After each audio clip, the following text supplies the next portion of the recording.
Hello, everyone. Welcome to Dump Day 34 on this Saturday. Today we're going to be doing an Australian. Okay, we're going to do an Australian blend of a cab and a Shiraz. Now the cab is 54% and 64% Shiraz. Now the winery we're doing is Yalumba. Okay, and it's called the Scribbler. Okay, it's a 2011. Okay.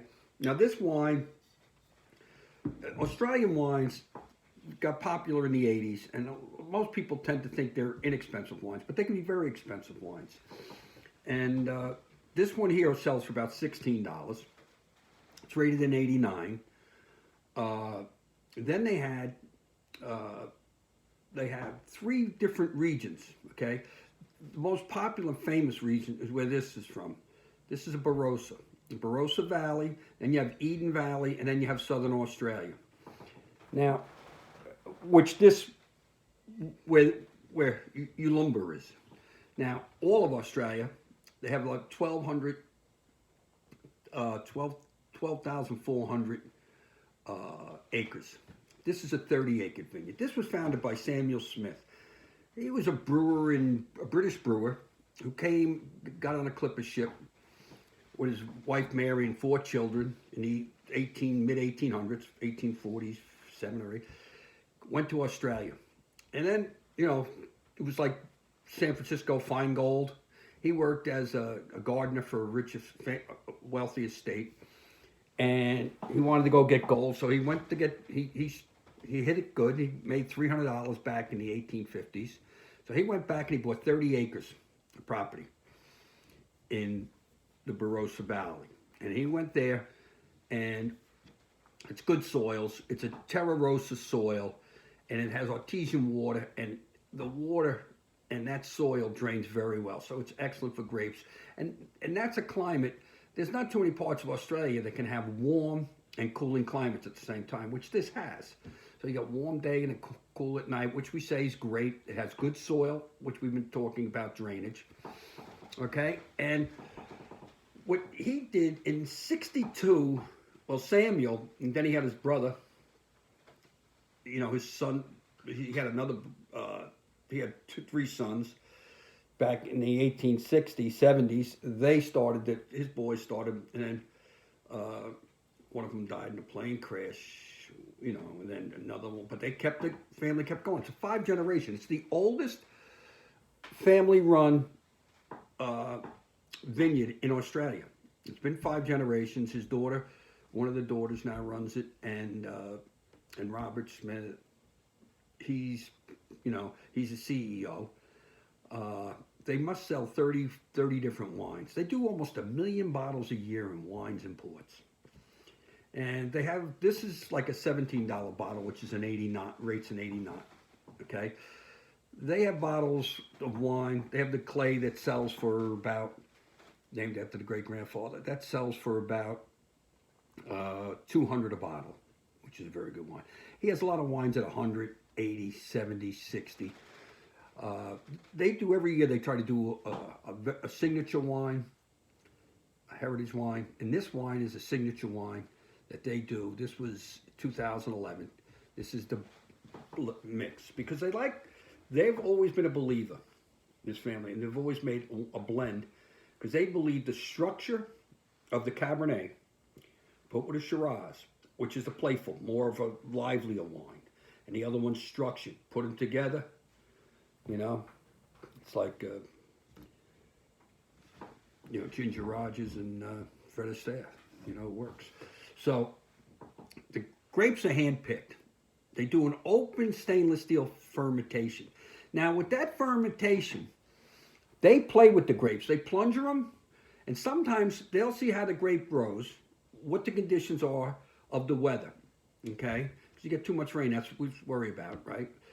But if they can play with the wine, and what they do is they will blend it sometimes. Sometimes they'll blend all the grapes together, do the fermentation together, and sometimes they'll do them separately, and then they'll age it together. So they do it, they fermentation, or sometimes they'll split them, add them, play with them. it's like a baker making a cake. They just up to what they got that day and what they're working with. Now, they're very eco-friendly.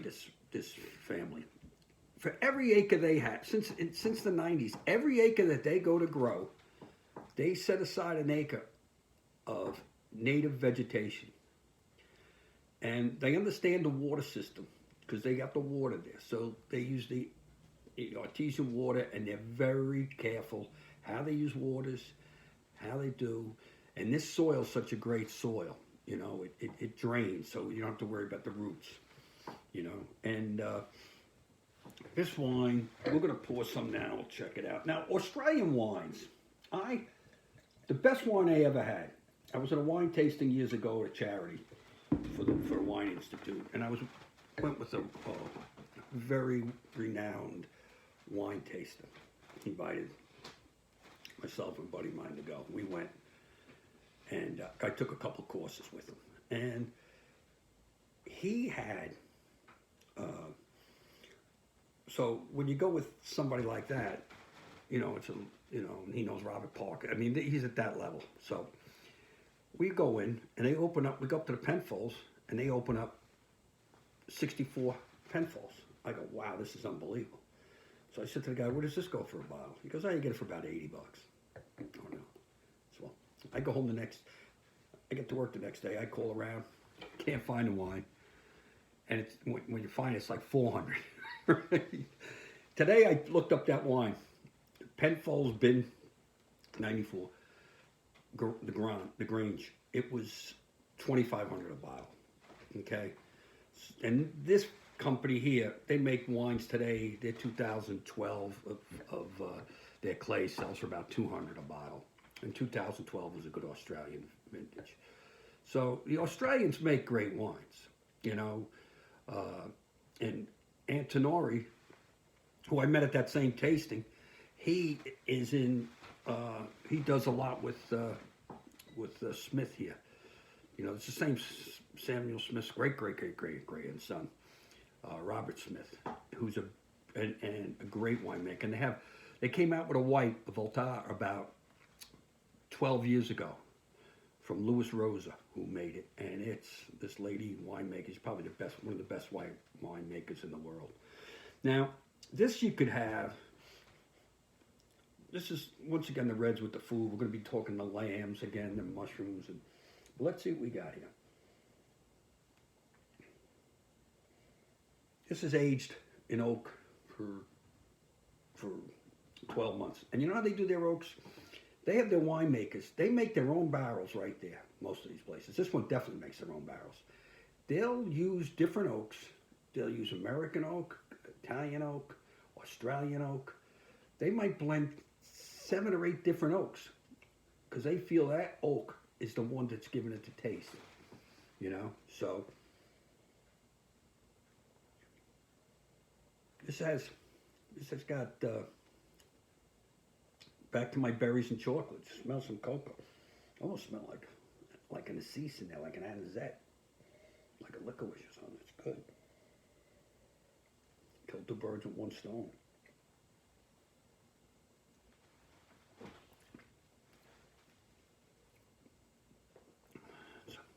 It's rounded. So they got some legs on that. I'm surprised. It's got some. But this wine coming along the tongue. So you see the structure, and it got the youngness. And this wine's only sit maybe 10, 12 years. So this wine's already 9 years old. This has got maybe 2 to 3. That's all it's got left in it. Where after that it might give you the little issues. But the color looks good. The nose is strong. There's no brown edges. If you ever see brown edges in here, like when you look at a wine, a little bit of a brown edge around the ring, that's a warning sign. But this doesn't have it. It's got a lot of nose. The structure's there. It's got vitality.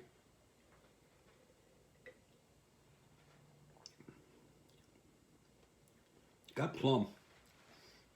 It's got like a. It's not like a young berry. This is this wine's 9 years old, so you're not getting that pop, bang, boom. You got to search for it on this. This had enough tannins, because that's why it's probably laying nice. You know, that's what carries it. Because you're going to get the tannins from the Cabernet Sauvignon.